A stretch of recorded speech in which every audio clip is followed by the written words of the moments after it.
So yun, hello guys. Ito yung aking school nung first year high school. Ayan, bisitahin natin. Let's go. Ano na bang kaganapan dito?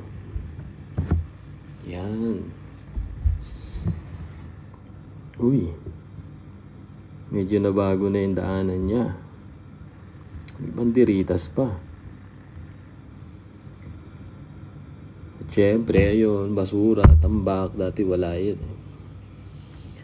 Tapos ito, to. Yan.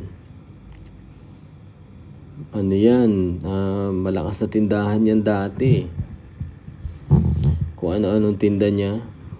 School supplies, yan, tapos mga pagkain.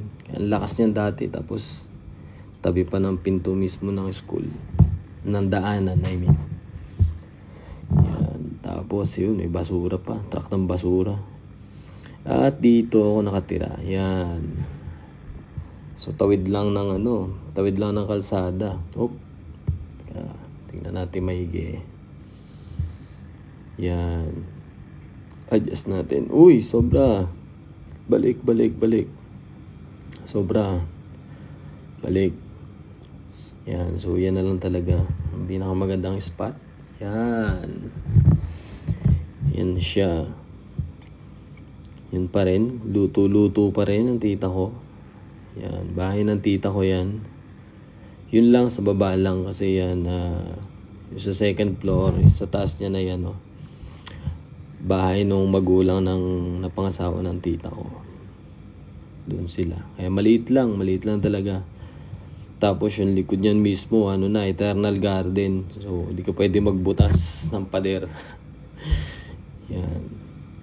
Tuloy tayo. Tapos ito ay katabi ng high school ang elementary. Ito. Tingnan natin. Lapit tayo.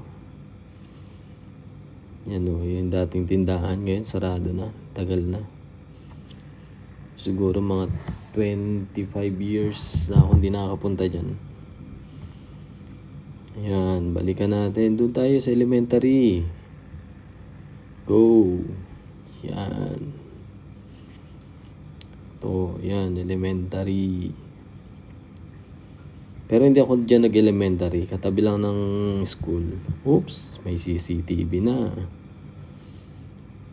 Yan.